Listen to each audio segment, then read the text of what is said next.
Sveiki, mani sauc Līga.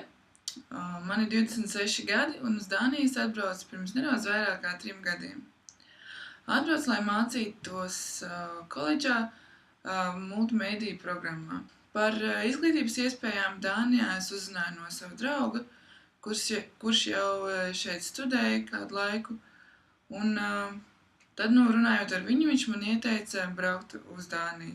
Es esmu iemācījusies, kā sadarboties un strādāt grupās. Latvijā vēl nav tādas pieejas, un sākumā tas bija varbūt nepierasts strādāt grupās, tāpēc, kad es biju pieradusi strādāt individuāli. Latvijā noteikti skatās, vai ir iegūt arī izglītību ārpus Latvijas. Tā nu šeit es esmu 3,5 gadus, un vasarā plānoju pabeigt savas tagadējās mācības. Un līdz ar to plānoju arī atgriezties Latvijā.